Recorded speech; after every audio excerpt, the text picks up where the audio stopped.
Good morning, this is Shivshankar Saini. आज हम बात करने वाले हैं क्लास 8 के चैप्टर फर्स्ट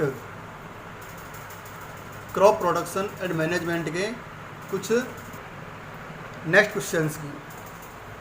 लास्ट वीडियो में हमने बात की थी व्हाट इज इरीगेशन। लास्ट जो क्वेश्चन था हमारा इरीगेशन का था। इसके हमको दो मेथड हमको एक्सप्लेन करने थे, स्प्रिंकलर और ड्रिप सिस्टम। इनकी हमने लास्ट वीडियो में चर्चा की थी।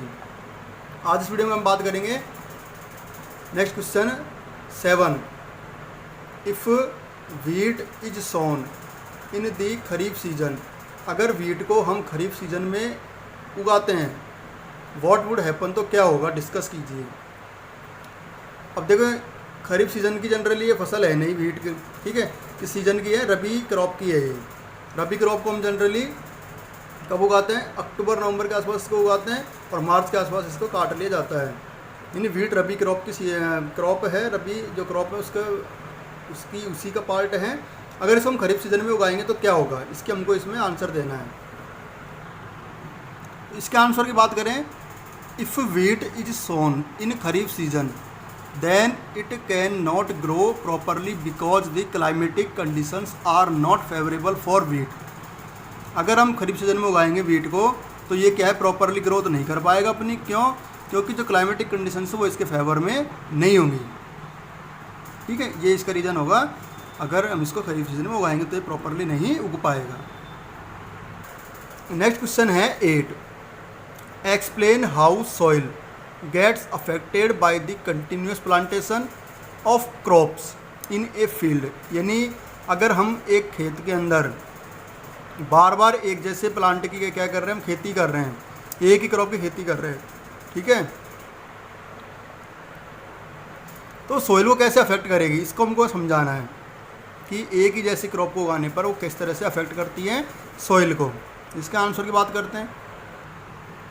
इसके आंसर में देखिए, the continuous plantation of same crop in a field. एक फील्ड में हम सेम क्रॉप की जो प्लांटेशन करते हैं, यानी जो सेम क्रॉप की हम कल्टीवेशन करते हैं, खेती करते हैं, शुड बी अवॉइडेड, उससे बचना चाहिए हमको।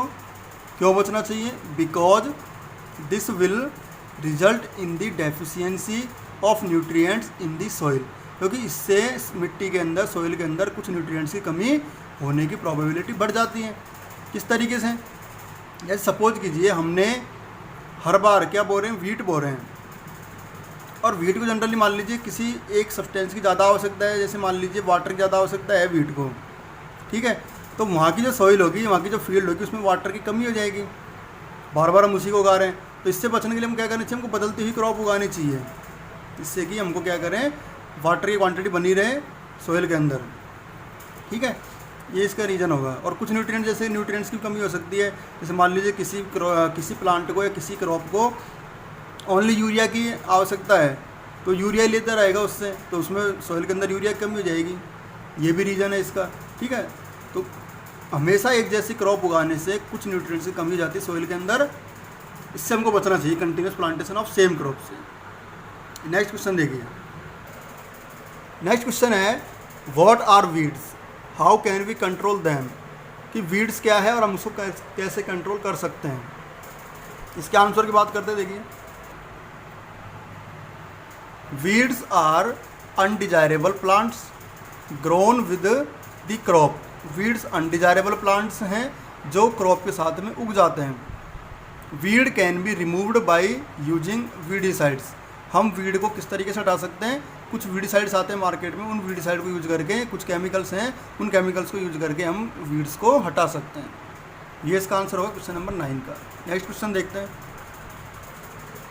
नेक्स्ट क्वेश्चन देखिए, arrange the following boxes in proper order to make a flow chart of sugarcane crop production.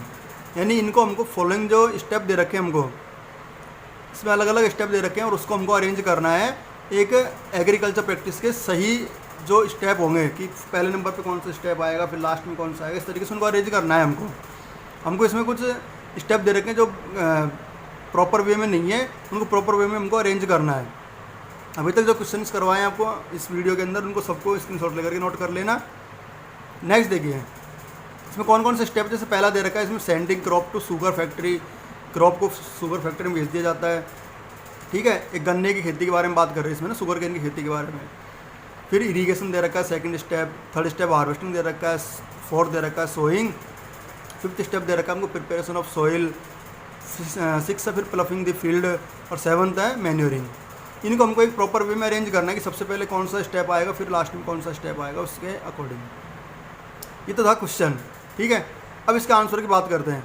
तो आंसर की बात मैं इसी में आपको समझा देता हूँ। सबसे पहले क्या करेंगे हम, प्रिपरेशन ऑफ सॉइल, यानी सॉइल को प्रिपेयर करेंगे क्रॉप उगाने के लिए। तो फर्स्ट नंबर पे क्या आएगा, सबसे पहले प्रिपरेशन ऑफ सॉइल। सेकंड इसके बाद क्या करेंगे, फिर प्रिपरेशन क्या करते हैं, प्लफिंग करते हैं फील्ड की। सेकंड में क्या करेंगे हम, ploughing of field. Second step आ गया ploughing of field. Third step इसके बाद प्लफिंग करने के बाद में हम सीड बोएंगे उसमें, यानी सोइंग करेंगे। थर्ड स्टेप कौन सा आ जाएगा, सोइंग। ये हो गया third step sowing. Fourth step इसके बाद में सोइंग करने के बाद में उसमें मैन्योर देंगे, मैन्योर प्रोवाइड करवाएंगे, उसको फर्टिलाइजर्स प्रोवाइड करवाएंगे। तो फोर्थ स्टेप में क्या आएगा, मैन्योरिंग।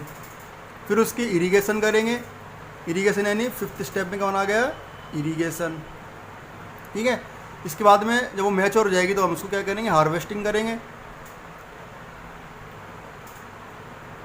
सिक्स स्टेप हो गया हार्वेस्टिंग। और लास्ट में जो हमारी क्रॉप तैयार है, जो हमने हार्वेस्ट की है, उसको क्या करेंगे हम, फैक्ट्री में सेंड कर देंगे शुगर बनाने के लिए। तो लास्ट स्टेप जो आएगा सेवन्थ, वो आएगा ये वाला, sending crop to sugar factory. इसी के साथ चैप्टर कंप्लीट होता है। इसको स्क्रीनशॉट लेकर के नोट कर लीजिए। नेक्स्ट वीडियो में हम बात करेंगे सेकंड चैप्टर।